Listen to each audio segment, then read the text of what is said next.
Começa agora Quem Somos Nós, o programa para quem tem prazer em conhecer.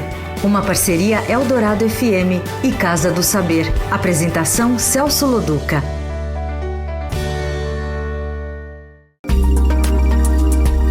Boa noite, este é o Quem Somos Nós, um programa da parceria Rádio Eldorado e Casa do Saber. Toda segunda às 9 da noite a gente conversa com alguém que pode nos ajudar a entender quem somos. Nós já conversamos com filósofos, estudiosos da mente, cientistas, aventureiros, artistas, e você pode ouvir todos eles no quemsomosnós.com.br. Nessa nova série, nós estamos conversando com pessoas que nos entendem sob o olhar do humor. Eu sou Celso Loduca e aqui comigo e com as pessoas que vieram nos assistir, o grande, o mestre Ari Toledo. Quem é você? Eu acho que eu sou uma experiência de Deus que deu certo, assim, em última análise, né? Mas eu sou um homem comum, de ideias comuns, ambições comuns. Como todo mundo, eu quero uma vida legal, de compreensão, de solidariedade, de companheirismo. De modo que o Ari Toledo nasceu para levar o riso às pessoas. Essa é uma determinação não minha, mas uma determinação de Deus. Você, o humorista, pobre do humorista que quer fazer escola de humorismo, quer ser humorista. O humorista não pode querer, ele tem que ser, ele é. Entende? É como Deus. Deus não existe, Deus é. Então o humorista é. Não adianta ele, eu vou ser humorista. Todo mundo que pensa, eu vou ser humorista, não vai ser humorista. Então eu sou uma pessoa comum, saio na rua como todo mundo comum, sabe? Gosto de tudo, né? Não gosto de telefone ocupado, né? Não gosto quando o Corinthians perde, mas gosto, entende? De tudo que é bom na vida. Gosto de bebida, gosto de coisas, gosto de esporte, gosto de mulher. Eu e a Daniela Mercury, né? Você se coloca como um cara comum, mas conseguiu coisas incomuns, tá certo? Conseguiu um destaque incomum e, se eu não me engano, você nasceu no interior, não é isso? É verdade. E não tinha a menor intenção de ser humorista, não era isso? Me conta um pouco essa história. Como que você... Eu desde criança, eu acho que o caminho meu, o meu ofício seria esse mesmo, de lidar com o riso. Porque eu fazia coisas engraçadas, ligadas ao humor na minha infância, mas eu não tinha consciência de que aquilo era... Claro que eu não tinha consciência, eu nem sabia o que era humor, eu tinha 8, 9 anos. Então, as minhas atitudes eram todas relacionadas com o riso, com o humor. Na tua família, é não, isso? Minha família não. Minha família, eu, o único, isso aí não... Essa genética não existe na minha família. Você não tem ninguém da tua família que tenha a mesma... Não. Os teus pais, desculpa, o que eles faziam? O meu pai era ferroviário e minha mãe era doméstica. Os irmãos uma professora, e como é que aconteceu isso? Foi a mão de Deus que te... Por isso que eu digo, não é hereditário. Não é, e é bom que seja assim, né? É muito bom. Eu quando era criança, eu fazia coisa... Eu vou dar um exemplo. Uma vez o professor me bateu porque me deu um 0. Eu era muito ruim em matemática. Ele bateu? Porrada mesmo? Palmatória, com a régua. Naquela época era permitido bater nas crianças, né? E ela me bateu porque ela me deu um 0. Eu falei, a senhora me deu 0, a senhora é gorda e feia. E ela era gorda e feia mesmo. A classe riu, porque eu falei a verdade. Era feia e gorda. E ela pegou a régua, achou aquilo um insulto, né? E pegou e me bateu. Minha mão ficou vermelha. Aí acho que ficou com um problema de consciência, passou a mão na minha cabeça. Falou assim, e se falar outra vez, vai apanhar outra vez. Eu chorando, falei pra ela, mas não pensa que me batendo, a senhora vai ficar magra e bonita. Viu? Então ela riu, e eu não entendia por que ela tinha rido. Porque aquilo, pra mim, entende? Eu não sabia que aquilo era humor. Então é uma coisa instintiva, né? Que eu fazia, tudo relacionado com humor. E essa história é verdadeira? As pessoas riam e eu não sabia. Uma vez eu estava jogando bolinha de gude, eu morava na rua de terra, não tinha asfalto. Onde era? Em Ourinhos. Ourinhos. Aí, apesar que eu não sou ourinhense, eu sou de Martinópolis, mas eu fui para lá com 1 ano de vida.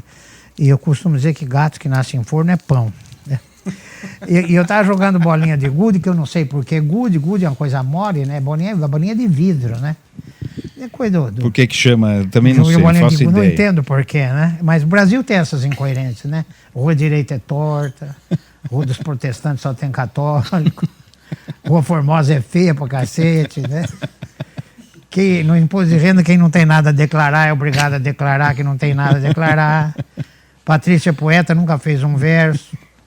Paulinho da Viola nunca tocou viola, e assim por diante. Eu tinha certeza que eu não ia conseguir. Hã? Eu tinha certeza que você ia me dar um baile. Eu já vim pra cá com medo de te entrevistar, que eu ia saber que você ia ficar me dando um baile. Então eu não aceito bolinha de gude. O que é o gude? O gude pra mim é uma coisa grudenta, uma coisa mole, né? Não é uma coisa sólida, né? Então, bom, mas voltando ao que eu queria dizer. Você tava jogando bolinha de gude. Arnaldo, ele queria tirar a gente, tava com os meus amiguinhos lá. Ele queria tirar a gente daquela poeira, que estava muito pó, estava ventando. E ele chegou e falou assim, ele era novo na cidade, falou assim, onde é o correio? Eu me antecipei aos meus amiguinhos, falei assim, o correio só passa a linha do trem, tem o bar do Seu Joaquim, depois já é o correio, que é o caminho que eu fazia para ir para a escola. Ele falou, tá bom, obrigado. Olha, vocês não fiquem aí nessa poeira, aí tem micróbio, faz mal para a saúde, viu? Em vez de ficar aí nessa poeira aí, respirando esse ar aí, por que vocês não vão, depois do almoço, vocês vão lá na igreja, na minha igreja, que eu vou ensinar para vocês o caminho de Deus. Eu falei assim, toma banho, seu padre, o senhor não sabe nem o caminho do correio, vai saber o caminho de Deus.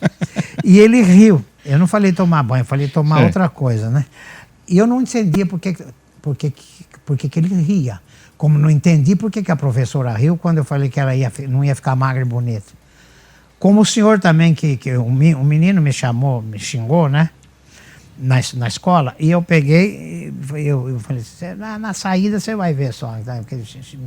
Vamos brigar. Xingou minha mãe. Tá? Aí eu peguei, eu era maior que ele, bem maior, apesar da mesma idade, né? Mesma sala de aula. Aí eu peguei, bati, ia passando o senhor, achou uma covardia, me segurou, chacoalhou assim, né? Falou, você não tem vergonha de bater num menino menor que você? Sabe o que eu falei? O senhor queria que eu esperasse ele crescer? O senhor achou aquilo engraçado, riu, né? Falou assim, mas não bate não, coitado. Mandou o menino embora e ele riu. E eu não sabia por que riam. Eu imagino que se eu fosse um papagaio ou um chimpanzé, se pudesse pensar, eles estão rindo de quê, né? O que eu fiz, diria o chimpanzé ou o papagaio, para estar rindo, né? Eu me sentia assim um papagaio. Igual, você ficava espantado pelo fato... Eu não sabia por que quando dizia assim, a senhora não vai ficar magra e bonita me batendo. Aquilo para mim não era engraçado. Mas era a tua natural. Olha, você já leu o livro do Freud, o Xistes? Ele tem uma explicação boa para isso. Ele diz assim, que às vezes nós cometemos um gesto aparentemente normal, mas que no fundo é premeditado. Só que a gente não tem consciência disso. E é verdade, você vê muito isso no jogador de futebol, mais no jogador de futebol. É uma defesa que ele usa das mãos, ele passa a mão na cabeça, coça a orelha, não está com coceira nenhuma. Fala assim, olha, o jogo, quando falta a palavra, o jogo foi bom porque, sabe, isso tudo é a defesa, né? Ele fica se coçando. Mas é instintivo, mas ele não tem, é premeditado, mas ele não tem consciência disso. Ele não lembra que coçou a cabeça sem ter coceira na cabeça, entende? Você acha que o humor para você veio assim, é isso? Veio de assim. alguma maneira... Depois de adulto é que eu fazia... Você começou a formular. Eu comecei a questionar, depois de adulto. Lembrando da história da professora e outras histórias, aí eu disse, não, meu caminho era esse. Mas você sonhava trabalhar com o quê? Quando você tinha, sei lá, meu sonho era ser artista. Seja o que for. O que era artista? Artista para mim era comédia. Eu ia no cinema, eu só ia assistir filmes do Cantinflas, né, do Danny Kaye e do Chaplin. Sempre foi humor. Eu nunca gostei de drama. Outro gênero, nada, até hoje, né? Claro que eu assisto, mas eu sou muito mais ligado à comédia do que à tragédia, né? Mas você cantava, não era? Pois é, então, mas como é que foi eu cantava músicas hilárias. A música do Comedor de Gillette, do Vinícius, do Lira, é uma música trágica, é uma música triste, tão triste quanto a Asa Branca. Porque ela fala do êxodo do nordestino, né? O cara que vem pra cá, né? Para fazer show de Gillette. E essa música era de uma peça que eu fiz, de um musical chamado Pobre Menina Rica. E que eu tinha 3 personagens. Era eu, a Nara Leão, e o Zequete, e o João do Vale. E eu fazia um personagem nordestino. Naquela época eu podia fazer, eu pesava 70 quilos. Enganei o Vinícius, o Lira, porque eu estava trabalhando no Teatro de Arena como ator, e aí terminou a temporada lá no Rio de Janeiro. Aí o Vinícius falou: você não tem um ator lá, você que saiba cantar, tocar violão, que seja nordestino e que seja ator? Falou: pô, o nordestino toca violão, canta, né, e ator. Falou: tem um, é o Ari Toledo. Mas ele faz tudo isso? Falou: faz. Aí o Boal, Augusto Boal, que era meu diretor, falou: ó, eu falei pra ele que você é nordestino. Vai lá e faz um sotaque. Tocar e cantar, eu sei que você já faz, porque eu te conheço. Agora, vai lá falando que nem nordestino, usa a fonética nordestina. Eu fui e ele engoliu. Não, mas então me conta esse começo. Você chegou lá e aí? Não, eu cheguei lá e me Falando como? Porque eu já tinha uma recomendação do Boal, né? Que é boa. Falei assim: seu Carlos Lira, eu sou o Ari Toledo, que o Boal... Ah, eu sei, o Boal me falou. Então, nós estamos precisando, sabe? Eu tenho uma música aqui que você vai cantar. Eram 2 músicas. Mas eu queria ver... Você pega essa letra aqui... Aqui tá também as cifras também, que eu leio também, né? Musicalmente eu sou alfabetizado. Aí, e amanhã você vem ensaiar. Aí eu fui, aí eu falei assim: mas tem que ser amanhã? Ele falou assim: bom, vamos ficar aqui até as 8, se você quiser fazer daqui a pouco. Eu falei: não precisa até amanhã. Eu decorei em 40 minutos, eu decorei a cifra. Aí quando eu vim já para cá, o Lira se espantou. Falou: você já decorou a cifra, tudo, a letra quilométrica? Falei: já. É uma história comprida. Né? Ele falou assim: é mesmo? Eu falei: é. Falando tudo com sotaque. Boal me mandou aqui para fazer um teste com o senhor, para fazer uma música de um pau de arara. Ele falou: mas ele nem perguntou se eu era nordestino. Ele engoliu logo de cara. A imitação foi boa. Aí ele falou: tá bom. Então, aí dali 40 minutos eu tava cantando a música para ele. O Boal enfatizou bem: não vai cair em contradição. Eu falei que você é nordestino, hein? Vai lá falar que nem caipira de São Paulo, que você me fode. De Ourinhos. De Ourinhos. E eu fiquei fazendo. Um belo dia, né? Nós entramos numa pastelaria, eu e o Milton Gonçalves e o Zequete. E o Lira estava também. Mas depois que a peça já estava 1 mês em cartaz, fomos comer um pastel em Copacabana e eu caí. Você escorregou. Porque quando eu não estava perto do Lira, eu falava... normal. Caipira, né? Perto dele que eu falava. Aí eu falei assim: um pastel, aqui nem carioca. Ele falou assim: de que? Eu falei: de carne. Aí o Lira falou: epa, que negócio de carne? Parece caipira do interior. Eu falei: mas eu sou caipira. Você não é nordestino? Eu falei: não. E como é que você foi? Você foi lá falando nordestino. Eu falei: você não engoliu? Eu falei: engoli, mas a imitação tá perfeita então. Você é caipira? Aí ele passou a me admirar mais. Ele falou: é sinal de que a sua imitação foi perfeita a ponto de eu comprar essa ideia. De ser enganado. De ser enganado, né?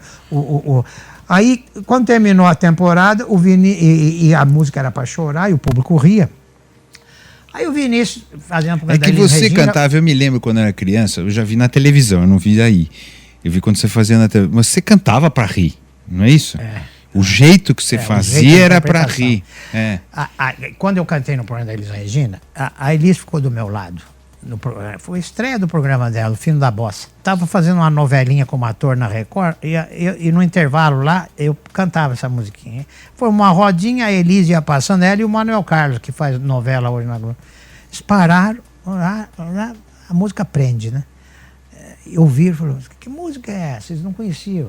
Aí eu falei assim, contei a história para ele, da peça. Ele falou: puxa, que coisa, então é Vinícius e Lira, porque não é estilo deles. Eu falei: não é. Ele falou: você não quer cantar no programa? A Elis falou: você não quer cantar no programa? Eu falei: eu quero, mas eu não tenho dinheiro, não tenho smoke, não, porque era lá tudo com smoke, né? Aí eu falei assim, não, eu te dou o dinheiro, você aluga um smoke, aí você vai cantar. E me deu o dinheiro. E eu aluguei o smoke, fui cantar e pedi a ela um apoio moral. 1.200 pessoas, Teatro Record na Consolação. Aí eu falei assim, Dona Elis, sabe? Eu mais velho que ela, chamando ela de Dona Elis. Né? É que ela era a dona do programa. Lógico. Né? Não, se a senhora podia ficar, até uma hora ela falou assim, ó, senhora é a puta que pariu, falou desse jeito pra mim. Eu acredito. Aí eu passei a chamar ela de Elis mesmo. Ela ainda não tinha um apelido de Pimentinha ainda. Né? O Bosco que pôs, né? Posteriormente. Aí ela falou, tá bom, eu fico lá pra te dar uma... E ficou do meu lado rindo. Na gravação original, a risada que aparece é dela. É dela.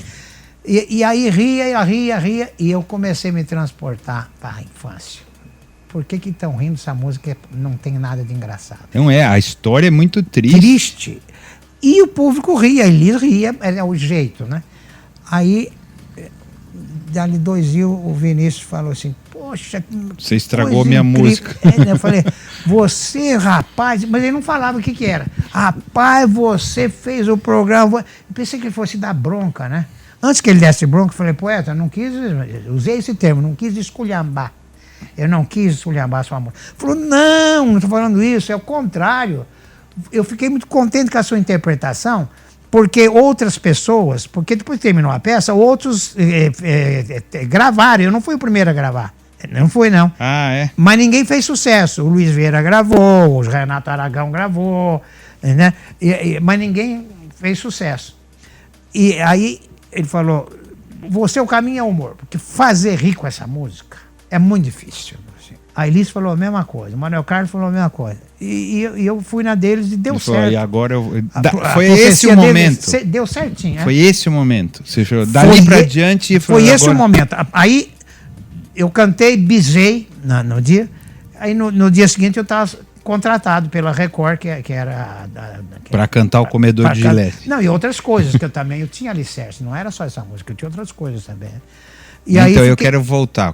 Fiquei contratado. Como é que você chegou nisso antes? Então o moleque lá de Ourinhos que xingou o padre, fez a piada, tarará.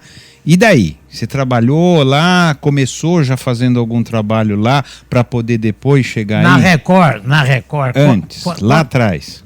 Lá atrás. Lá atrás, então. Mas lá em Ourinhos, como é que você... Como eu contava a piada ali na pracinha, ali no footing ali, tinha as rodinhas e eu era o contador de piada, entende? Mas isso era o quê? Pra poder ficar o bacanão lá com as meninas? Não era por isso, não. Era uma necessidade minha, como é até hoje, essa necessidade permanece. E eu gostava disso. Como eu sabia contar, entende? As pessoas aí me convidaram para ser ator, fazer teatro. Lá, também. tudo lá. Tudo ainda. lá, teatro amador, tudo. Lógico. Primeira peça que eu fiz foi o Alto da Compadecida, entende? Que é uma comédia. Seríssimo. O papel do João Grilo, que me deram o papel principal. Eu fiz, agradei muito, entende? Aí fiz outras peças lá, mas sempre preferindo a comédia. Aí passou por lá o Teatro de Arena, fazendo Black Tie. Fiz amizade com eles, né? Levei eles na zona, tudo lá. Aí que você fez amizade. O Nelson Xavier, o Milton Gonçalves, o Paulo José, né? Aí eles me deram um cartão. O Boal me deu um cartão. Se um dia for para São Paulo, procura a gente lá. Aí você acreditou. Eu acreditei, falei pro meu diretor. Ele falou assim, não, se ele falou... Aí ele mesmo me aconselhou, falou, vai para São Paulo, você tem o cartão do Boal, vai lá que você arranja um emprego lá de ator. Eu fui. Na cara dura. Na cara dura. Cheguei na Teatro de Arena, na rodinha lá tava o Boal, o Zé Renato, o Lima Duarte, o Nelson Xavier e o Boal tá lá também. Aí eu falei assim, seu Augusto, eu não chamava de Boal, no cartão dele tava Augusto Boal. Senhor Augusto, eu sou Ari Toledo, lá de Ourinhos, vocês vieram da lá com o zona, lembra? Falei, Aí o Milton falou assim, ele que levou a gente lá na zona, lembra?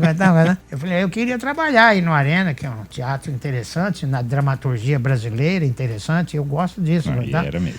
Aí o Boa falou assim, você deu sorte, nós estamos precisando mesmo mais de um faxineiro. E tava mesmo, o faxineiro eles mandaram o faxineiro embora. Olha só a inflexão minha. Eu falei assim, faxineiro? Faxineiro? Aceitou! Eles gostaram da inflexão, eles riram. Eles riram e me deram emprego. Eu fiquei uns 10 dias limpando privada lá, mas depois fiz amizade com eles, com o Chico de Aciga, tá, a turma toda. Comecei a compor também, que eu sou músico. Também. E aí entrei pro Teatro de Arena. Fiquei 4 anos no Teatro de Arena. Mas era sério, não era o Teatro sério. De Arena não tinha quer dizer, não é que não tinha humor, mas não era isso. A primeira peça que eu fiz foi a Revolução na América do Sul do Boal, que era uma comédia, certo? Depois fiz o Tartufo, depois... sempre tinha uma caída da... Quando vinha uma peça, por exemplo, o Black Tie, por exemplo, eu fiz, mas o papel cômico, tem um papel do malandro carioca, que era um papel engraçado. E eu fiz isso aí, o Boal me deu esse papel por isso. Mas eu sempre, a Mandrágora, por exemplo, eu só fazia essa coisa, personagens hilários mesmo. E aí eu fui para o Rio de Janeiro com a Mandrágora, não, com o Black Tie. Que foi um sucesso, sucesso absurdo. Aí terminou a peça, o Lira estava montando para uma menina rir. Quando apareceu a história. Você não tem um ator aí que seja nordestino, que cante, etc. Né? Falei, o Ari Toledo. E aí que começou. Aí veio o golpe militar em 64, estava lá, terminou a peça do Pó Menina Rio, fui trabalhar na UNE, no departamento, no Centro Popular de Cultura da UNE. União Nacional dos Estudantes. Exato. Como contratado mesmo, como ator mesmo. Como contratado da UNE? A UNE tinha um elenco, eles contratavam os atores, Eles tinham um departamento de teatro, né? Curso de dramaturgia, laboratório, tudo. E eles... Nós estamos falando do quê? Amador, 64, não. O quê? Abril? A gente já estava no 1º de abril de 64? Já tinha ido, foi depois? No 1º de abril, no 31 de março, eu estava ensaiando na sede da UNE no Flamengo, quando incendiaram lá. Incendiaram a UNE. O pessoal incendiou a sede, né? E eu saí correndo pelos fundos, eu e outros companheiros. Né? Todo mundo, né? Todo mundo. E aí fiquei com medo de ser preso e tal, e aí eu vim para São Paulo. Vim de carona, porque eu fiquei com medo de ir no rodoviário, me pegarem e tal. Aí eu vim de carona, de caminhão. Aí vim para São Paulo, fiquei escondido aí e tal, né? Mas você tinha atuação política na época? Aí eu era um homem, eu era trabalhando na UNE, trabalhando no Teatro de Arena. De alguma maneira. De uma maneira, mas não era por conveniência, era por convicção mesmo, né? Tinha gente lá que virou esquerdista, virou comunista, porque o Teatro de Arena era de esquerda. Eu não era de esquerda, mas não é por isso, não. Antes mesmo de entrar para o Teatro de Arena, na minha adolescência, eu já era. Já lia Marx e tudo, né? Aí a Ruth Escobar montou um teatro popular que ia nos bairros, tá? O Antônio Bujan que produzia, que é conterrâneo meu de Ourinhos lá, me deu emprego, eu fui lá, fiquei uns tempos lá, né? E aí o Jô Soares... Você já tá... Então, isso foi depois da Elis Regina lá do programa? Não, antes. Antes. Eu fiz algumas peças com a Ruth Escobar, aí o Jô estava dirigindo uma peça para a Ruth e me deu um papel bom também, cômico também, né? Hilário. E aí o Jô estava dirigindo estava fazendo uma novelinha lá na Record, chamava Ceará contra 007, comédia. E tinha um grupo dos cangaceiros, né? Tudo engraçadinho, né? Tudo muito, muito divertido. O elenco era sensacional. Era o Jô Soares, Golias. Nossa, que maravilha. Cidinha Campos, a Dona Barbosa. Era um elencão, né? Gente boa, né? E aí eu tava fazendo lá, entende? Ganhando um salário de merda lá, mas tava sobrevivendo. O Jô me levou pra lá, né? Nessa época você achava sobrevivia. O salário que a tua carreira tava indo bem? Eu acho que tava deslanchando. Você sentia isso? Deus estava me ajudando. Apesar do meu talento, né? Deus ajuda quem tem talento. É que nem goleiro. Mas você é goleiro de sorte, mas precisa ser bom. Deus ajuda o goleiro bom, dá sorte pro goleiro bom, né? Aí eu fiquei lá uns 3 meses fazendo a novela, e foi quando num desses intervalos, tinha um violão lá, e aí passou o Vinícius Elis, que eu já contei essa história, entende? E foi assim que eu entrei pra Record. Aí o meu personagem, olha que interessante, na novela, o Paulinho Machado Carvalho, que era o dono, falou assim, o Ari, porque quando eu cantei o Comedor de Jet, eu tava fazendo a novelinha. O Ari não pode fazer novela, não, porque ele agradou muito, falou pro diretor lá. Mata o personagem. Mata o Ari. Aí eram 4 cangaceiros, um morreu, entende? E eu passei a ser só exclusivo do Fino da Bossa. Na mesma época que eu assinei o contrato, assinou o Chico Buarque de Holanda, e assinou o MPB4 e o Jair Rodrigues. Não, o Jair já tinha. Eu, Chico Buarque e o MPB4. Assinamos no mesmo dia o contrato, ganhando 500 reais por mês. Entende? Não, 3 milhões. Naquela era época cruzeiro, tinha uma porrada de era zero. cruzeiro. 3 milhões de cruzeiros. Que era uma porrada de que não zero. valia nada. Não valia nada. E aí eu morri na novelinha e aí comecei a participar do Fim da Bossa. Primeiro só exclusivo lá, é isso? Exclusivo da Record. Aí você não fazia mais nada? Mais nada, não. Você vê o que é o senso profissional. Eu continuei fazendo a peça que o Jô dirigiu. Aparecia show para mim toda semana, 2, 3 shows. Porque eu despontei, fiquei um grande sucesso. Eu ganhei todos os prêmios naquela época, quando eu gravei a música. Eu ganhei todos os prêmios, vendi 1 milhão de cópias. Nossa Senhora. 1 milhão. Hoje já é quase muito difícil fazer possíveis, isso hoje. Possíveis naquela época. Então apareceu muito show. Agora veja que é o senso profissional. Os empresários chegaram lá e falavam que o Jô que era o diretor. Eu falava, eu não posso, eu tenho espetáculo. Eu faço quarta, quinta, sexta, sábado e domingo. 9 horas, não posso fazer show. Aí os caras iam falar com o Jô, né? Jô, o Ari vai ganhar num show que eu vendi para ele vai levar 3 meses para ganhar o que ele vai ganhar num show aqui. Agora o Jô foi sensacional. Sabe o que o Jô fazia? O Jô, ser humano extraordinário. Ele fazia o meu papel para eu poder. Para você poder ir lá. Ele me substituía, porque ele como diretor, ele sabia todos os papéis, tudo. Né? E ele fazia o mesmo. Não era meu tipo, porque ele conseguia fazer bem. Eu pesava 70 quilos, o Jô pesava 120. Mas ele quebrava o galho. Mas entende? ele ia bem como você, não? Não tão bem, mas ia. E o Jô falava assim, Ari, vai fazer o show. Eu faço teu papel. Vê que cara bacana, né? Então, isso aí eu sou grato a ele até hoje. Eu fazer o programa dele, ficamos lembrando disso aí. E aí, então, eu passei a fazer show. Nunca passei a fazer, nunca me transformei em showman. Aí o Boal falou assim... E o teu show era música, não tinha piada ainda? Era tinha piada? Muito pouco. Era um show musical, não é isso? Não, você está dizendo o meu show? O teu show. Não, mas deixa eu contar, eu não fazia show, eu fazia um show, mais com música, contava umas 3 piadas, mas eram as músicas hilárias.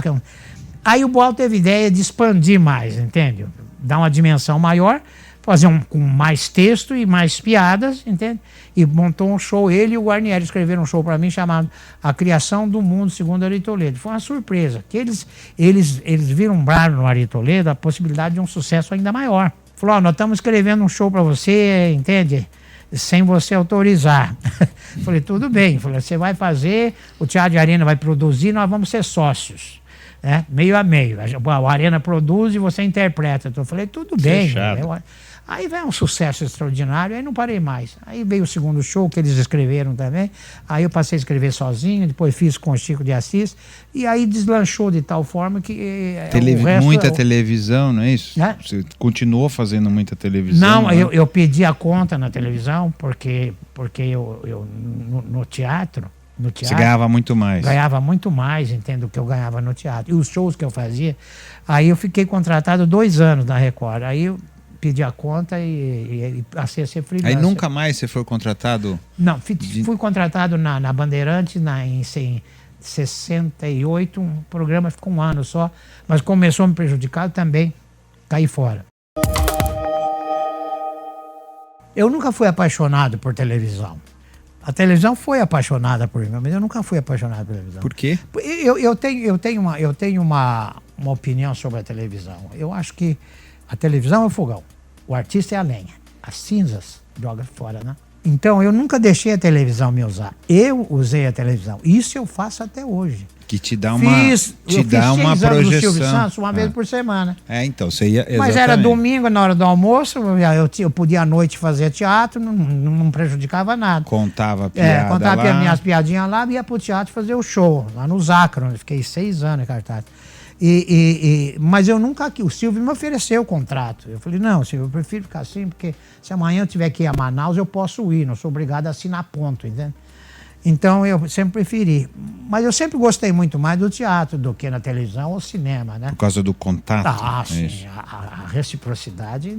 Para o humor eu acho que não existe, fundamental, não é? Não é só para o humor, é para o ator de um modo geral. Você ter a reciprocidade do público ali. No meu livro eu escrevi assim: o ator de cinema é um trapezista que trabalha com cinto de segurança. O ator de teatro é um trapezista que trabalha sem cinto de segurança. E sem rede. Mas essa em última adrenalina... análise, a minha história Essa adrenalina é que você gosta, é isso? É a adrenalina de estar lá no dia a dia, na frente das pessoas. De você poder E você não esquece a piada? Você não esquece não esqueço. Nunca?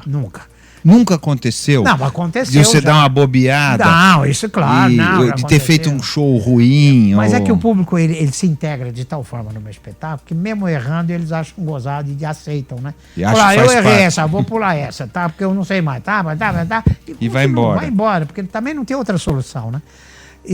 Então, a minha preferência sempre foi pelo teatro, né? Pelo teatro, porque nada substitui o aplauso, entende? Espontâneo, sincero, no momento certo, nada. No teatro você representa, no cinema você não representa, você representou. O cinema e a televisão é sempre passado e o teatro é presente. É presente. Certo? Quando você vai ver um filme, o ator já morreu, já faz 10 anos, tudo, então você vai ver o teatro não, o teatro não pode. O teatro é sempre presente. E por que você acha que o teatro está com dificuldade de se colocar hoje comercialmente, né? Todo mundo reclama que não está dando, que tem pouca gente que vai ao teatro. Por que você acha os preços, em primeiro lugar, os preços são absurdos, né? Nós não temos, o Brasil não é um país, entende, para se cobrar 150, 200, 300... Não pode. Eu fiz uma temporada aqui nos teatros da periferia, da prefeitura, cobrando R$10 e R$5 a meia. Quer dizer, mais barato que o cinema. Mais barato não, bem mais barato. E o público adorava.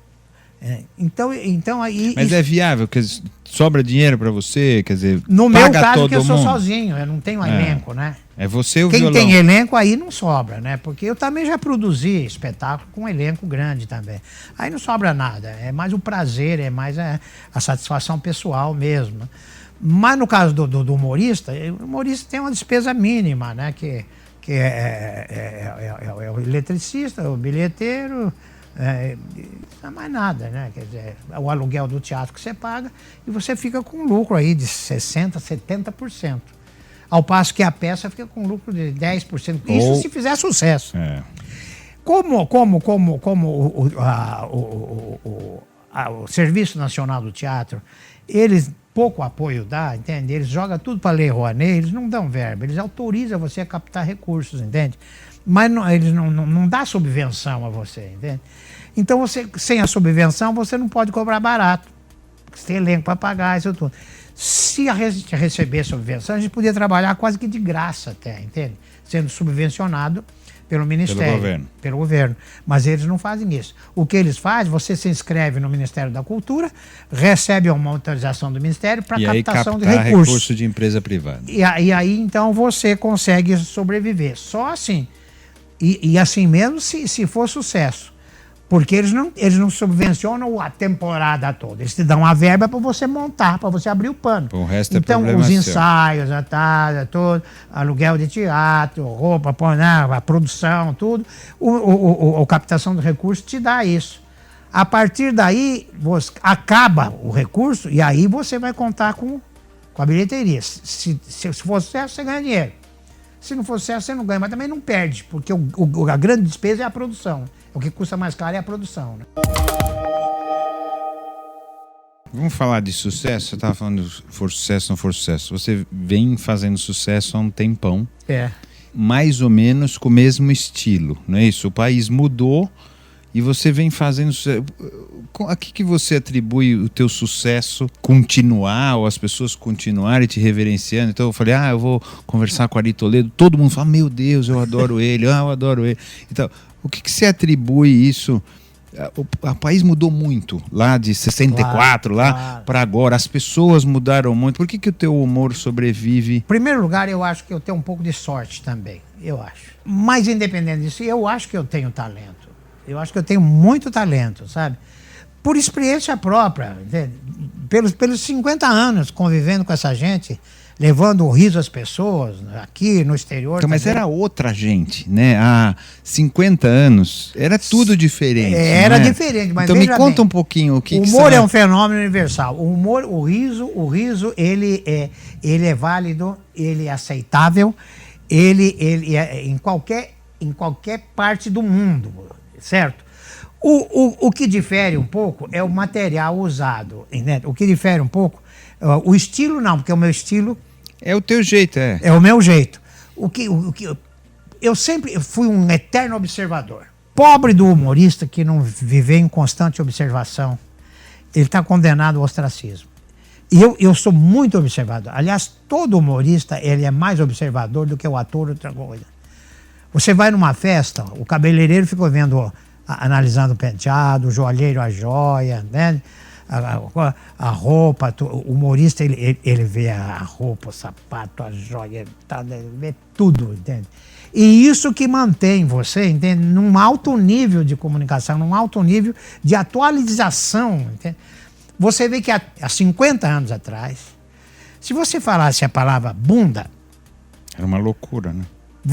Não era nem a censura, porque há 50 anos atrás não era nem a censura militar, era a censura moral mesmo, da sociedade, entende? Então você ficava sem público, ele não podia falar isso, né?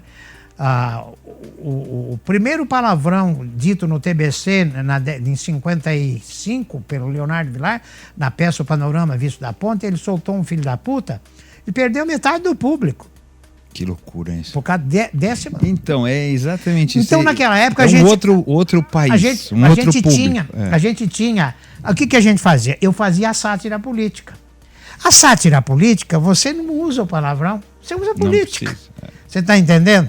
Eu cantava uma música do Love Story, do Side Story, que era West Side Story, que era uma parodiazinha que eu cantava, do diálogo do brasileiro com o americano. Então, assim, que você quer do América? Eu cantando, né? Ele dizia assim, quero tudo da América, que você dá para a América, do Brasil para a América. Ele falou, ladrãozinho, quer dar o que já é meu? Isso é sacanagem. Então, esse tipo de humor não tem palavrão. Então, eu fazia muita sátira política. Claro que depois do AI-5... Mais difícil. Aí acabou mais essa difícil. história. Aí começou a falar palavrão. Então vamos falar palavrão. Aí nós agora tivemos um pacto. Eu e o Plínio Marcos, que o Plínio Marcos foi muito perseguido. Ele foi preso também. Eu estou falando também porque eu fui, né? Você não conseguiu se esconder? Eu entendi que você tinha conseguido se esconder. Isso no começo do golpe, né? Depois o Teatro de Arena passou a ser perseguido. A Arena fechou um tempo. Fechou. O pessoal foi embora. O Boal foi para Mas você foi França, preso, torturado? O Juca de Oliveira foi para Bolívia. Mas foi preso, torturado, sim, ou preso só preso? Eu dei sorte, porque quando eu fui preso, o coronel que gostava das suas piadas. Gostava das minhas... Não, ele tinha o meu disco do Comedor de Gillette. Ari Toledo, pô, mas eu sou teu fã, você tá me dando trabalho com aqueles comunistas lá do Arena. Eu falei assim, não precisa ficar com medo não, ninguém vai torturar você não, isso aqui não é prisão não, viu? Isso aqui é um convite para esclarecimento. Eu falei assim, mas coronel, convite a gente recusa, né? Ele falou, mas aqui não pode recusar não, né? Aí me deixou lá umas 8 horas de castigo lá, depois me liberou, né? Ele falou assim, olha, você tome cuidado que aquele pessoal do Arena é tudo comunista, viu? Porque naquela época, Celso, o comunista comia criancinha, né? Certo? Eu sei. Hoje é o Rafinha Basto.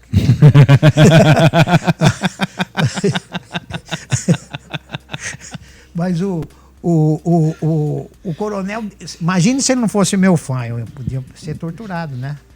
E ele então... E eu fui preso por uma bobagem, entende? Quer dizer, para mim era bobagem. Eu dizendo aqui, vocês vão dizer realmente bobagem.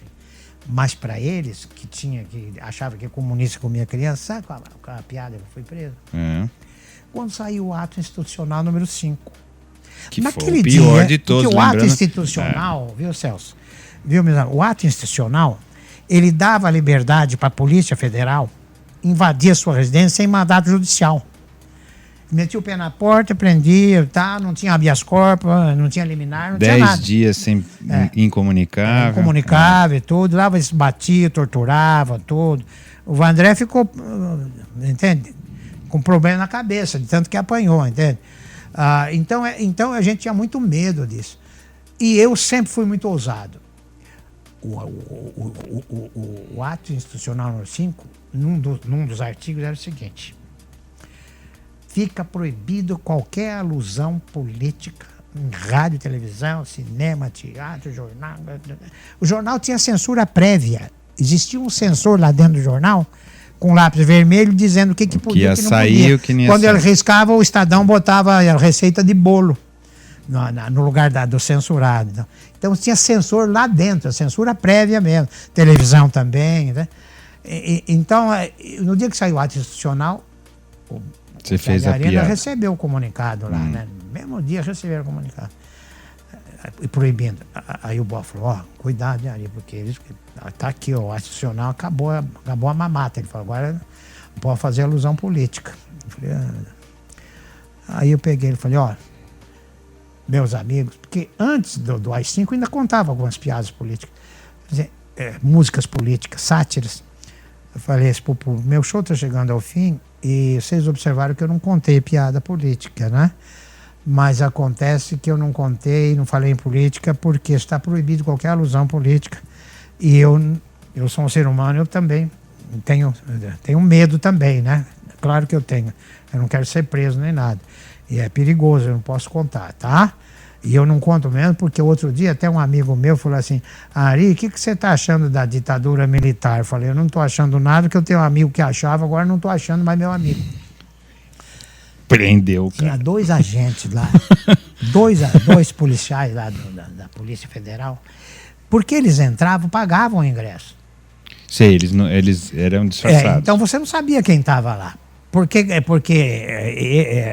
agora não, os caras chegam lá, se identificam e a gente deixa entrar. Mas eles pagavam, a gente não sabia quem estava lá, né? Então eu fiz essa besteira dessa Não, a piada é boa. Tinha 2 caras lá, tiveram a dignidade ainda de esperar terminar. Acabou tudo. Também faltava 5 minutos.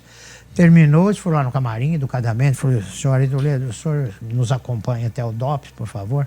Falei, mas o que eu fiz? Falei, o senhor fez uma brincadeira de mau gosto aí e nós viemos aqui exatamente para fiscalizar isso. Então, o senhor nos acompanha e tal.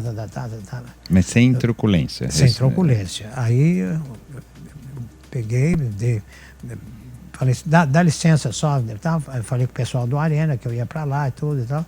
E eles ficaram sabendo. Mas eu fiquei umas 8 horas só lá, depois me liberaram. Essa foi uma das prisões. Mas aí mudou, então, o teu jeito de... Daí pra diante não, você mudou. Mas aí você não podia mais fazer.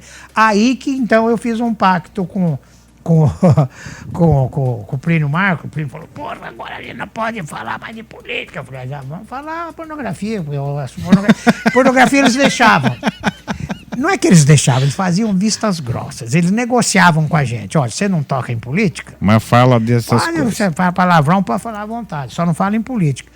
Então o Plínio deitou e rolou, e eu também, até hoje eu falo. Né? Então a gente usou a pornografia como uma válvula de escape. Tanto é que o comportamento sexual do homem, da mulher e do etc., segundo Ari Toledo, escrito pelo Boal, é um livro que fica analisando o Kama Sutra, falando sobre as técnicas de amor, falando sobre sacanagem mesmo. Tudo isso podia? Tudo isso podia, só não podia falar. Mas de vez em quando uma vez lá também, no Rio de Janeiro, estava uma moça assim, naquela época, em 78, se não me engano. Já estava melhor ali, né? Tava acabando. Estava uma já. moça com uma saia, naquela época estava usando uma saia, que tinha um corte aqui do lado. Né? E nas primeiras filas eu via. Falou, bonito sua saia. Falou, obrigado. Você sabe o nome da sua saia? Falou assim, não. Eu falei, essa saia chama-se saia Geisel. Aí ela falou assim, mas por quê? Eu falei, porque o Geisel tinha prometido a abertura. Por quê? Eu falei, Porque a abertura é feita nas coxas. Tinha gente lá e me levaram também. De novo? De novo também. Também me levaram. Mas pouquinho. A de outra novo. vez foi o seguinte: meu show está chegando ao fim, meu show é positivamente subdesenvolvido, não tem mulheres de bunda de fora nem nada. Aqui eu tô fazendo o que é possível. Estou jogando as armas que eu tenho, como diz o ditado: quem não tem cão, caça com gato, não é, meus amigos? E quem não tem gato, caça com ato. De novo. Tinha, sempre tinha. Aí, Eles eram seus fãs. preso não é outra isso? vez. É. A sorte é que esse coronel ficou muito tempo. A última vez ele É sempre o mesmo coronel? sempre foi. Para mim foi sempre ele. Né? Você é sortudo também mesmo. Também sortudo. Eu estou falando que eu tinha sorte também, né?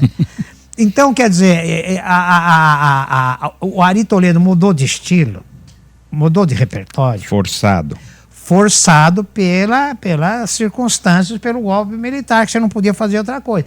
O meu prazer era continuar fazendo a música política, a sátira política. O show é essencialmente político. O meu desejo, a minha vontade era essa. Como não podia, agora hoje eu faço as duas coisas. Faço um pouco política também, faço bastante, e faço também pornografia, sacanagem também, sabe?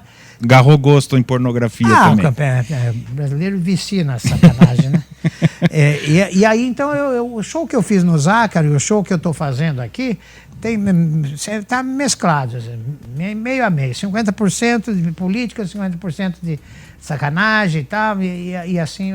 E essa mescla deu bom resultado, deu muito bom resultado. Tanto é que eu fiquei 6 anos em cartaz no teatro de 1.200 lugares. Eu atingi 3 milhões de pessoas. No mesmo teatro. E o teu show Jair foi Cossar, você fica se vangloriando aí que está 25 anos em cartaz, mas correndo o Brasil. Se eu for correr o Brasil e o exterior, eu tô há 50 anos, então. Mas você fazia show no exterior em português? Eu fiz nos Estados Unidos, Japão, África Para brasileiros, é isso? Nos Estados Unidos para a colônia, né? E no Japão para os decassegues, né? Portugal e os países de língua portuguesa, Angola, Moçambique, Cabo Verde, no idioma, né? Com algumas adaptações, né? Porque é diferente. Síria também, né? Mas sempre com sucesso também, né? Muito sucesso, né? Então, de novo, porque o começo dessa pergunta que a gente acabou virando para outros lugares as pessoas foram mudando, o país mudou e o teu humor continuou sendo um humor. O meu humor continuou, Então, é porque você... Eu ainda não entendi assim, onde você toca? Nas pessoas? Ou como é que você faz para continuar, de alguma maneira, fazendo esse sucesso, mesmo numa sociedade completamente diferente daquela que você começou? Eu me considero assim um humorista popular brasileiro. O meu humor não é um humor requintado, não é um humor sutil como o humor sarcástico, a ponto assim, de um Gil Vicente, por exemplo, né? Não, o meu humor é um humor direto já. Aprendi isso com o meu amigo Ulisses, que Deus o tem. Eu falei assim, doutor Ulisses, a gente está lutando pelas diretas já. E eu vou plagiar, vou falar assim, o meu humor é humor direto já. Eu sei fazer humor enigmático, humor rebuscado, né? Mas eu não faço isso, que eu acho sacanagem. Se tirar o espectador de casa e levar ele pro teatro, ele vai rir depois que pegou o carro no estacionamento. Aí é uma puta sacanagem, né? Você quer esfriar a cabeça no momento que você tá lá, pô. Agora que eu tô entendendo a piada. Não, eu não faço. Sei fazer, mas não faço. Eu acho desonesto isso, né? Então o que mantém o Ari Toledo, entende, nesses 50 anos, sempre mantendo um excelente nível assim, de comunicação? O quê?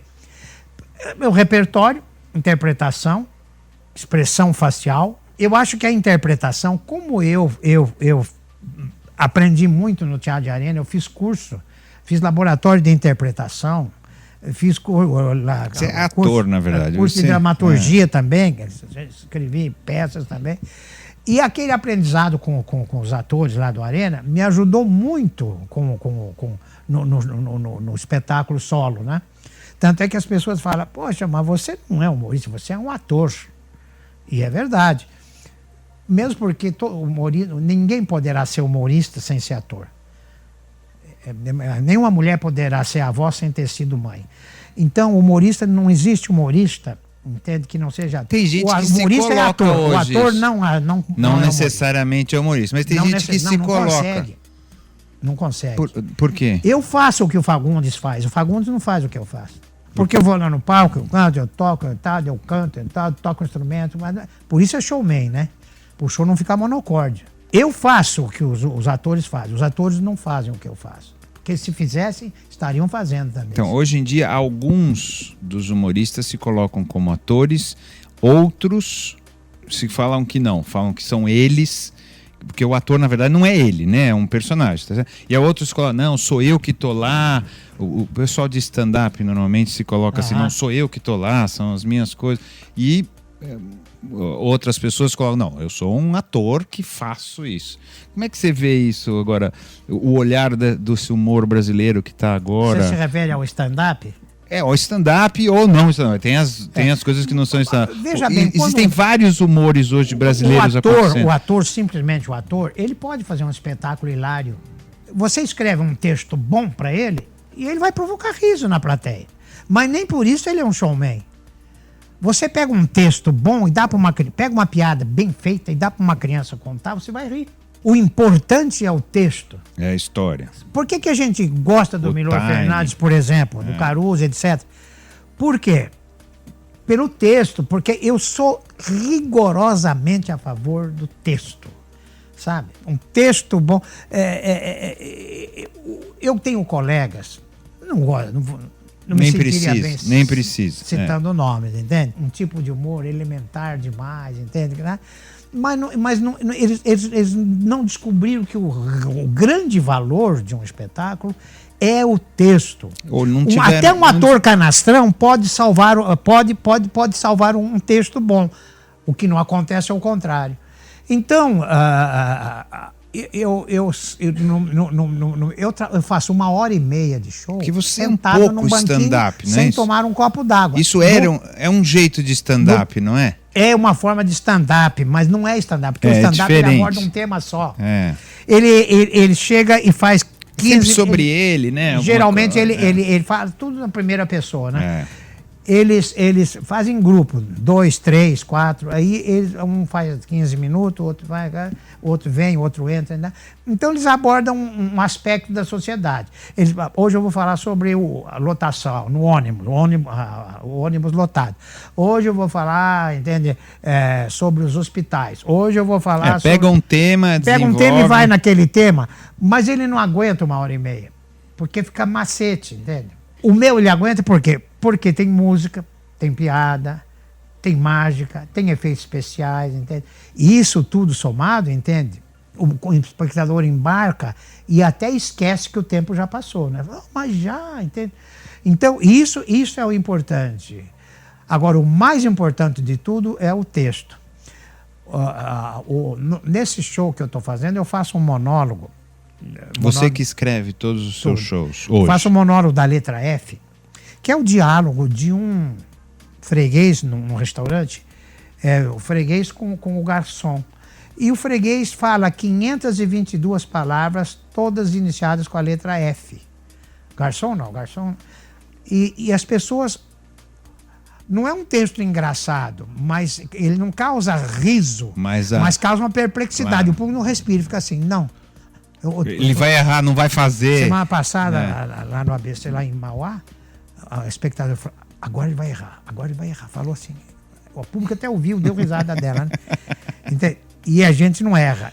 Então, mas por quê? Porque o texto é bom. É o trabalho do texto. Exatamente. A idade do S, eles aplaudem muito, porque o texto é bom. Eu digo, até vou dizer para vocês. O que é a idade do S? A idade do S porque eu falo, no meu show, eu falo muito, entende? Eu faço um lado meio assim, biográfico do Ari Toledo, né? E eu falo da minha gordura, da minha idade, tudo. Numa hora que eu falo da idade, eu digo, eu estou com 76 anos, né? O que eu posso viver mais? Estourando aí, ainda brinco, uns 40, 50 anos, talvez. Mas eu estou com 76 anos, meus amigos. Eu já entrei na idade do S. Vocês não sabem o que é a idade do S, eu vou dizer o que é a idade. A idade do S é quando o homem passa dos 70 e tudo de ruim vem para o lado dele. eu vou dizer para vocês, as frases terminam tudo com o som S, a fonética S. Que é assim, na idade do S o homem padece porque ele envelhece, o cabelo embranquece, a surdez comparece, de tudo ele esquece, a memória enfraquece, a vista escurece, o reumatismo aparece, a barriga cresce, a bunda amolece, o saco desce, a piroca falece, quando isso acontece, o coitado enlouquece, até reza uma prece para ver se endurece, o pau não obedece, quando anoitece é que ele entristece, a mulher oferece, ele só agradece porque não carece. Aê! Então... assim como vocês aplaudiram, o público aplaude também. Nunca deixaram de aplaudir. Nunca o público deixou de aplaudir. Nunca. Sempre. Essa piada é infalível. Mas por E na verdade o a construção é bom, né? dela. A construção, né? Sabe? Claro. A construção é tão boa, né? Tem o mesmo valor que, sabe? Como o Chico tem no operário, na coisa, né? Construção. Na construção, entende? Porque o texto é bom. Então, isso é que valoriza o trabalho do artista. O monólogo da letra F, por exemplo, o público não ri. Dá umas 3 risadinhas lá, mas causa perplexidade. Mas quando termina, aí o aplauso é compensador, né? O compensador. Então ele fica falando com o garçom. Ele chega no restaurante, o garçom fala assim: que prazer tê-lo de volta. Ele fala assim: fala, figura. Não está me reconhecendo? Fisionomia familiar. Eu sou o garçom Fernando, atendi o senhor uns tempos atrás. É que agora engordei muito. Me chama agora de Fernandão, porque eu engordei. O cabelo caiu também. É fácil, forte, fofão. A floresta foi. Ficaram uns fiozinhos, fininho e fraco, fazendo figuração no forro. E o senhor como está? Forte, firme, feliz e faminto. Tem uma mesa vazia lá fora. Frio, eu fico fumando, fazendo uma fumaceira forte. Fico na frente, é fresquinho. Faz favor, Fernandão. O senhor manda, esqueci o seu nome. Francisco Freire Fernão, Ferraz Fernando de Figueira, Furtado Franco Ferreira, de Figueiredo Falcão, facílimo de falar, fácil de fixar. Você já escolheu o que vai comer? Falou, qual é o prato? O favorito. E como é o favorito? Filé de franga francesa, fricassê de fubá, farofa, frita, feijão, fatiazinhas de fígado, feito em farinha fina, fritado na frigideira, fica finíssimo. Falou, filho? Se para beber física, no fundo do freezer, uma fermentada fresquinha fazendo fumaça. O garçom serve a cerveja e continua o papo, né? De férias aqui em Frutal, seu Francisco? Faturando o feijão dos filhos. E de braço gessado? Que foi? Acidente de carro? Foi. Onde? Friburgo.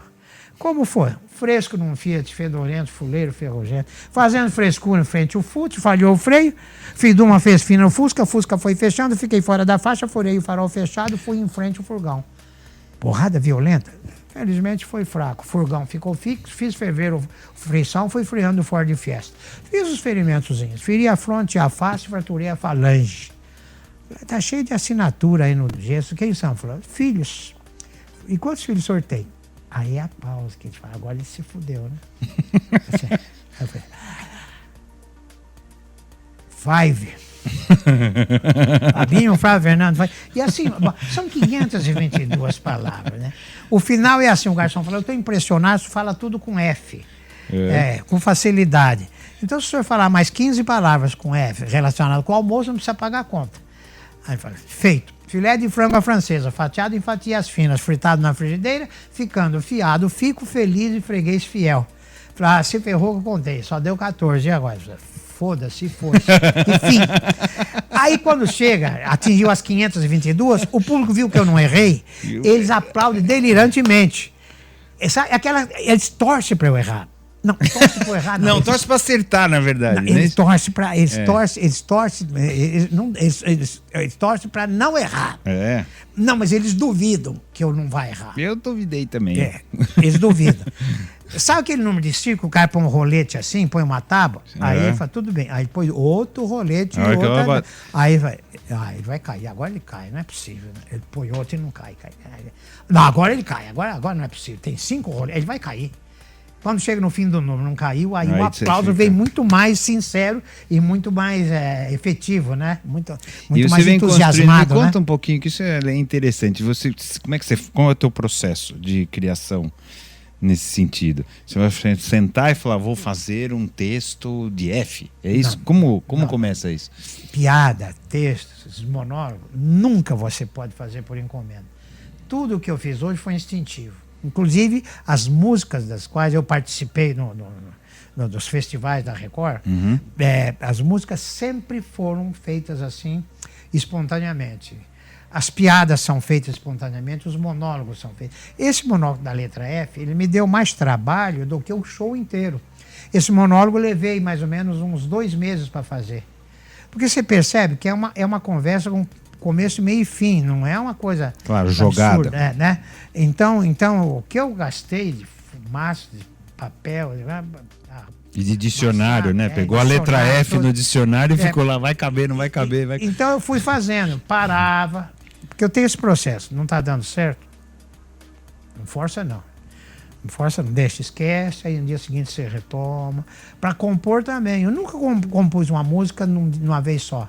Eu sempre compus uma música à prestação, tanto a melodia como a letra. Você faz separado ou você faz junto? Faço junto, às vezes faço separado, às vezes faço mais junto, né? Então, esse é um processo que me agrada e é o meu jeito de fazer. Eu conheço pessoas que fazem trabalho sob encomenda, né? Fala, escreve uma música aí, daqui a pouco você tem que aprontar. Então vai lá e faz. Mas fica um negócio, sabe, parto prematuro. O meu não é parto prematuro. Não adianta, quer dizer, não o seu adianta, só vem sai. quando você... Eu tô com vontade. Mas como é? Se eu vi um cara que falava muito F e resolveu... Me diz por exemplo essa. Isso aí eu me baseei num monólogo do Chico Anísio, que era sobre a letra C. Ele fazia um monólogo do sertanejo, chora, cai, o Ceará chora. Né? Ele fazia um monólogo, não lembro. Tinha mais ou menos umas 80 palavras com C. E eu vendo o show do Chico, porque o F é o que dá mais chance para você de desenvolver. No dicionário, a letra F, você vai encontrar muito mais palavras com a letra F, não é com a letra C.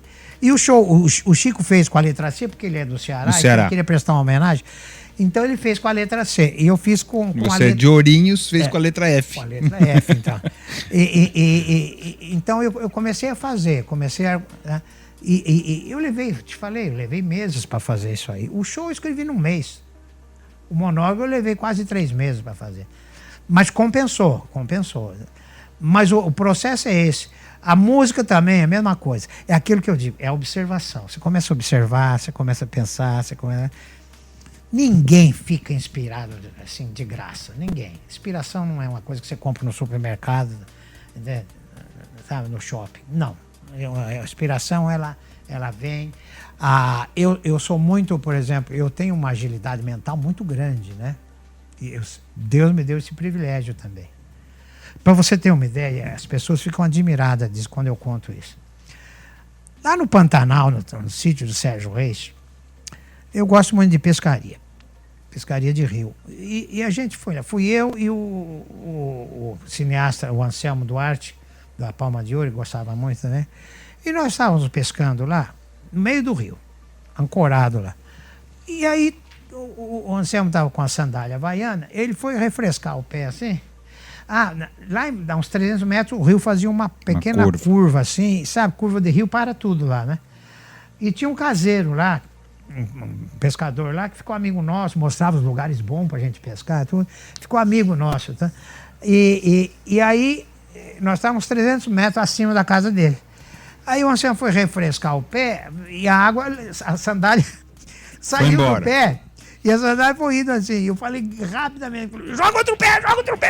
Ele jogou outro susto. aí foi um atrás do outro assim. Ele falou, por que você mandou jogar o outro? Eu falei, o cara que achar um pé vai fazer o quê com um pé só? E você vai fazer o quê com um pé só, Anselmo? Pô? Assim ele acha o par, cara. Vai ficar ele com um pé e você com o outro. Ele falou, não, tem lógica, mas como é que tu correu? Eu falei, não sei, correu, pô. E você sabe que o pescador achou, quis devolver, o Anselmo deu para ele de presente o par para ele. Ele parou lá na esquina. Devolveu um só. Não, pegou, porque ele jogou. Ele jogou de susto, que eu dei um grito com ele. Ele fez assim e jogou outro também. Foi um atrás do outro, assim, vendo? Ele falou, mas como é que te ocorreu isso? Sei lá. Não sei, aconteceu. Não tem. Deu vontade, saiu. Falou, pô, mãe, muita presença de espírito. Eu falei, muita presença. Uma vez também no Gigeto, conhece o Claro, Gigeto? Tem até hoje lá, não é o mesmo, mas tá lá. Eu ia entrando, tá famoso já, né? E tinha uma garota que ela tava saindo. ali na perna da porta, e ela tá comemorando aniversário, a outra é muito extrovertida, rindo, tudo, né? E ela me reconheceu, né? Eu tava mais gordo ainda. Ela pegou e falou assim, Ari Toledo, oi barrigudinho, e pegou na minha barriga. Quando ela falou assim, oi barrigudinho, eu falei, oi peitudinho, aí peguei no peito dela. Ela deu um salto, me deu um pra trás, porque ela não entendeu a minha reação. Ah, mas aí pegou no meu... Falei, peguei não, apertei. E bota silicone aí que tá muito mole essa merda aí, entendeu? Aí o Plínio Marco tava comigo e falou, ô gordo, como é que você fez isso com a menina? Eu falei, por quê? Ele falou, não, você fez muito bem, porra. Ela pode pegar na tua barriga e você pegou no peito dela, entende? Mas você não pensou nisso, não, uma não reação pensei. instintiva. Foi assim, ato contínuo. Oi, gordinha, oi, peitudinha. Mas eu não peguei, não apalpei, eu apertei, né? Não tava mole, não. Eu falei isso para desmoralizar ela. Falei, tá muito mole isso aí, bota silicone aí. Então, as coisas que, assim, acontecem, entendeu? Eu tenho muita beleza. Uma vez também, onde foi em Londrina, no Paraná, o cara tá meio alto, né? Tudo aí que você faz é velho. Ele já tinha assistido o show aqui em São Paulo, ele tava bisando, né? Isso é velho, tudo que você tem aí é velho, eu conheço tudo que você fala é velho, eu conheço tudo. Aí eu parei o show, o público começou a exigir de mim uma atitude. Claro. Aí eu falei, pera, a vantagem de trabalhar sozinho é essa. Eu falei, pô, você para onde você quer. Esse tonto aí tá dizendo que é velho. É velho mesmo, conheço tudo. Eu falei, mentira. A educação é mais velha que você e você não conhece. O povo adorou. Adorou. Aí eu emendei, falei assim. E outra coisa, meus amigos, esse cara é forasteiro, hein? Esse cara não é de Londrina, não, que eu conheço bem Londrina e o povo de Londrina é um povo educado. Aí sai. Enquanto o guarda não foi lá tirar, o público não deixou prosseguir o espetáculo. Então foi uma coisa você foi inteligente, você virou o público a teu favor. Passei pro meu lado, claro, né? Quando a gente conversa com pessoas de humor, 90% na verdade usam o humor para se proteger de uma melancolia. É verdade. E você se sente também assim? O humor é uma arma tão poderosa. O humor é uma arma tão poderosa, não sei se se deu conta disso. A pessoa armada do riso enfrenta tudo. Enfrenta ditadores poderosos, reis orgulhosos e tal. E isso sempre foi assim. Mas não é medo de ficar triste? Não é. Tem alguns que né? Que diz que se coloca como um filtro para aguentar a dor. Tem gente que passa no meio da escuridão cantando para disfarçar o medo. Para disfarçar, isso então. É isso, é um pouco isso. No meu caso, não. O riso, para mim, é uma arma poderosíssima, sabe? Porque o riso... Mas não é para te proteger? Não é para proteger, não. Da tristeza? Não é. Eu sou viúvo, que eu perdi a... Mas eu nunca tive esse problema, né? Nunca tive problema. Eu sempre diz, o Arito, então, eu sou uma ótima companhia para mim, entendeu? Então, mas mesmo agora, uma situação difícil, acabou de perder sua esposa e etc. O humor não te serve como um trampolim para sair disso? O humor para mim, você vê que eu fico, às vezes eu fico em casa vendo televisão, eu vejo pouco televisão também, que televisão para mim não gosto, eu acho que no meu livro está lá escrito, eu jogo lixo pela televisão, eu jogo lixo pelo incinerador, mas não adianta, ele volta pela televisão. Brevemente, logo a televisão vai enfrentar terríveis problemas. Como o estoque de mediocridade está se esgotando, eles vão ter que apelar para a inteligência, certo?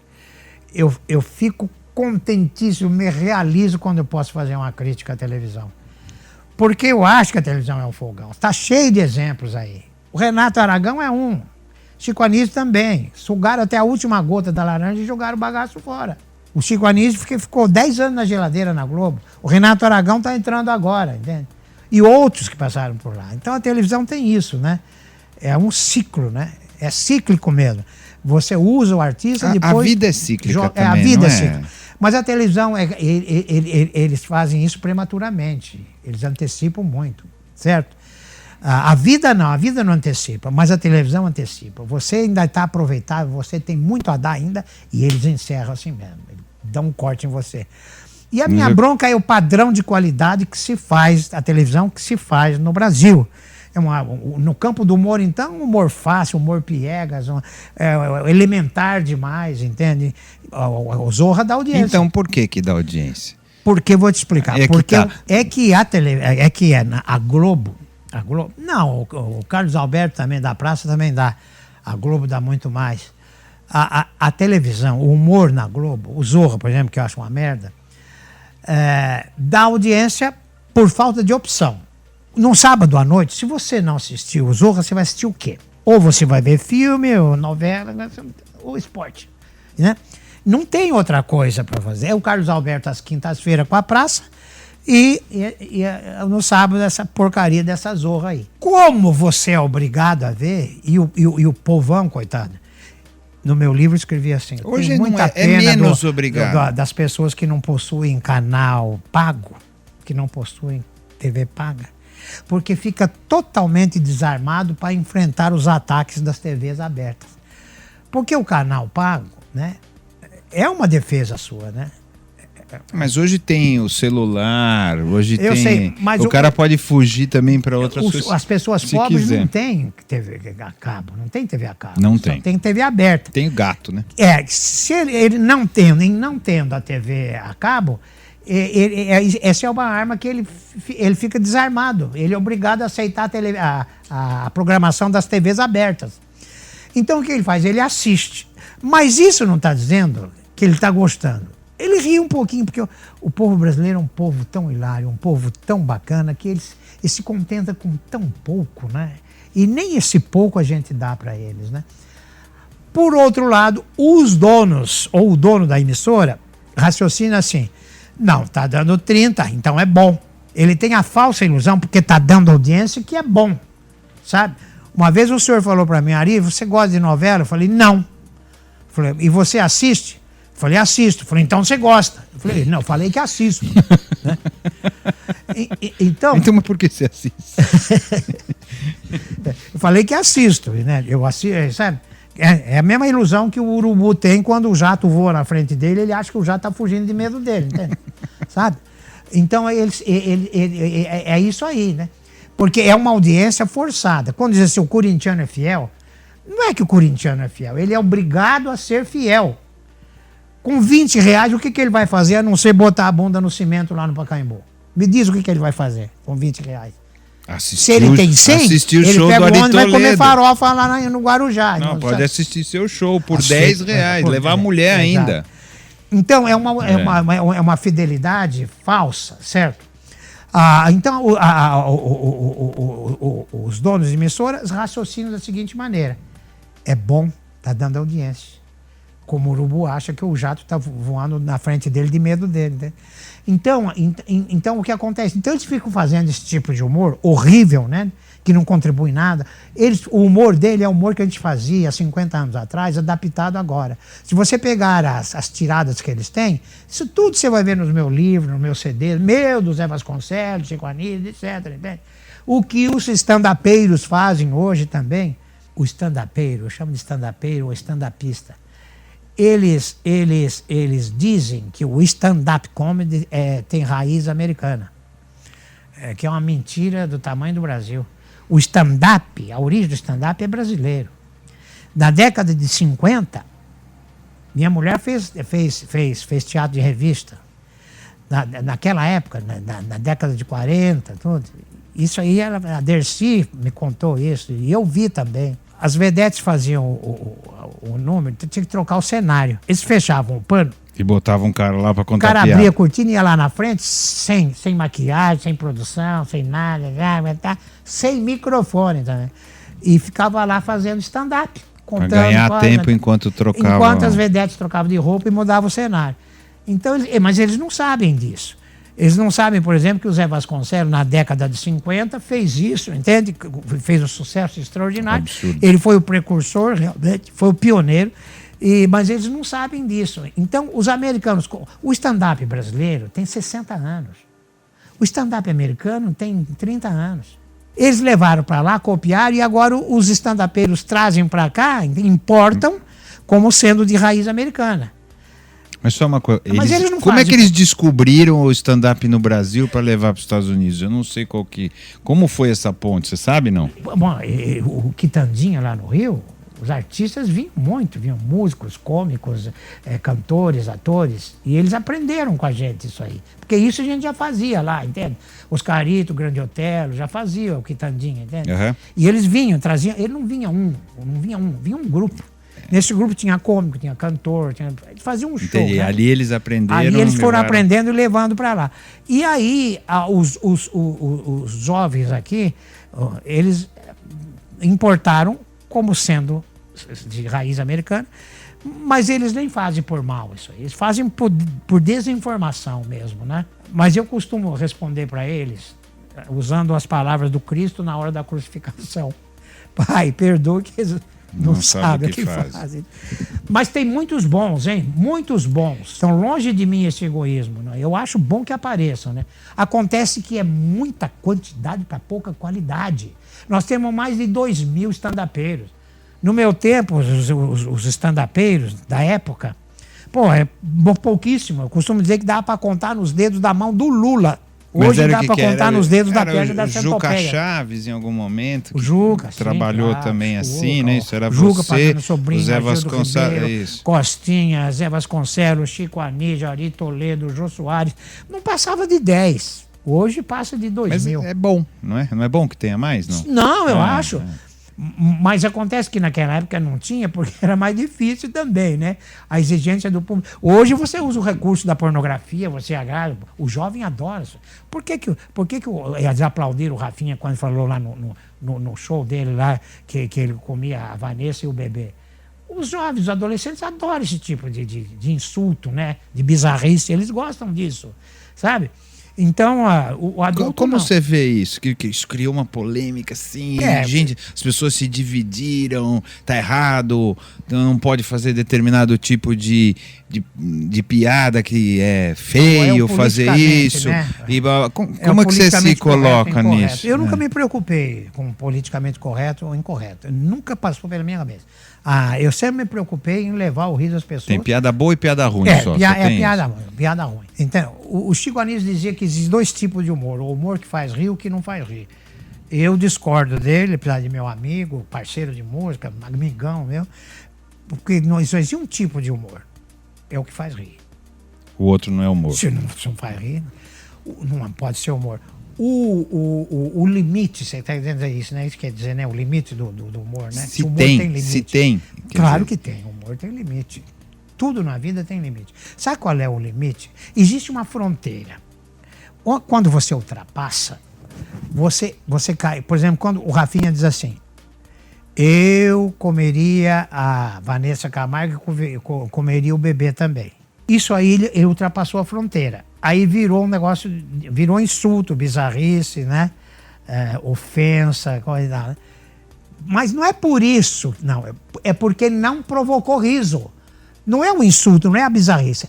Porque o limite do humor é o riso. Então eu estou fazendo um espetáculo, eu conto uma coisa engraçada, não rio, tá aí o limite do humor. Tchau, isso aqui tá fora do meu... Exato, não, tá aí esse é o mais. Limite. Não é por ser bizarro, por ser grosso. Porque tem coisa grossa que é engraçada, né? Tá certo? Tem insulto que é engraçado. Pois mas não é por isso. Agora, tem gente que não aceita o insulto, a bizarrice, a ofensa, entende? Mas os jovens aceitam, os adolescentes aceitam. No DVD do Rafinha, que a pai processou ele, entende? Tinha um negócio lá que era terrível, né? O jovem gosta, eu não gosto. O pessoal da PAI não gostou. Agora, você vê que maravilha, né? A liberdade de expressão que permite até o Rafinha Bastos falar um negócio desse. Então eu acho que o limite não é o que se diz. O limite do humor é o próprio riso.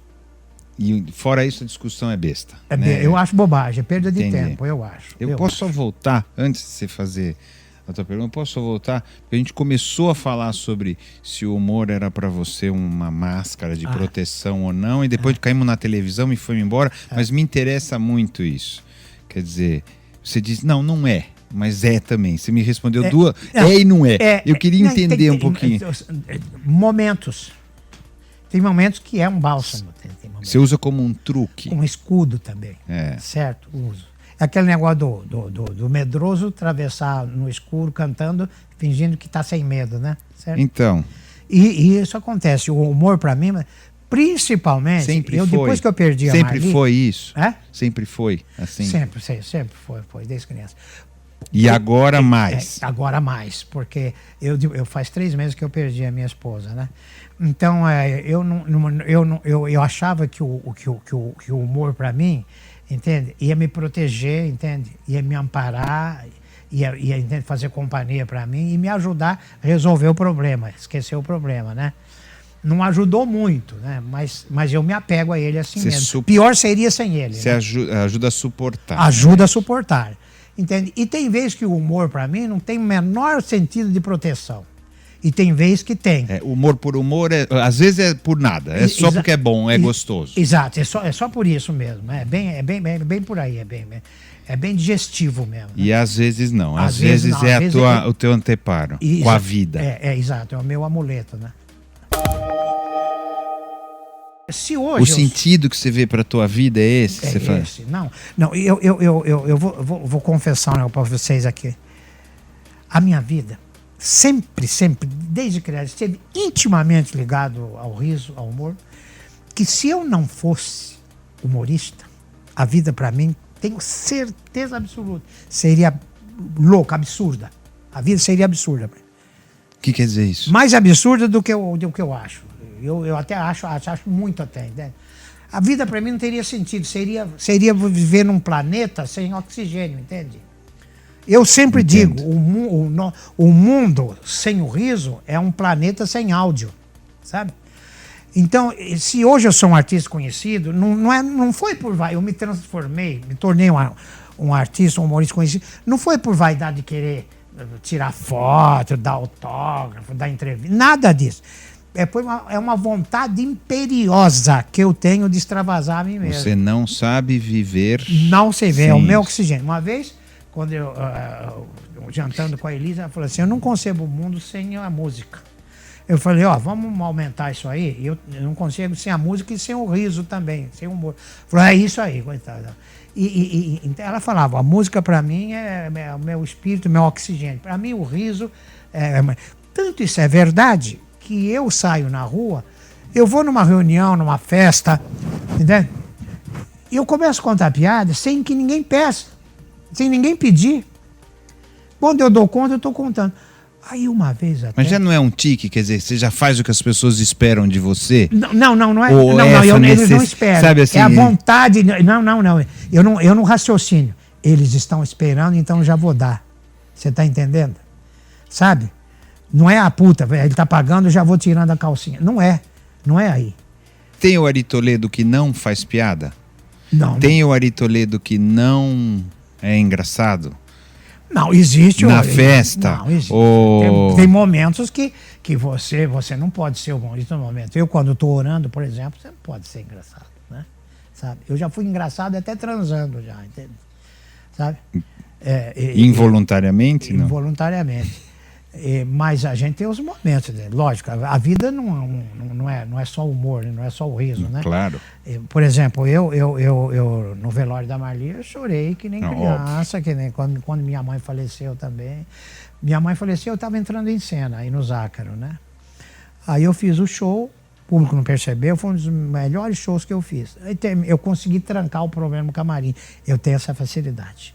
Tranco no camarim. Vai, depois levo a chave, volto, destranco, aí o problema vem, entende?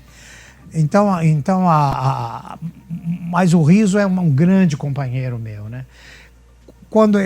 Dificilmente eu vou numa reunião, numa festa, num restaurante com os amigos que eu não conte uma piada, ou não faço uma frase, uma coisa. E isso faz bem. O dia que eu não fizer isso, esse dia não valeu pra mim. Não valeu. O dia que eu não contar uma piada, o dia que eu não fizer um olhar engraçado sobre as coisas. Esse dia para mim não valeu. Então é isso que eu digo. Isso é lindo, porque nunca me preocupou também. É autêntico, assim, né? Quer dizer, sim, claro. Não é. Nunca me preocupou, entende?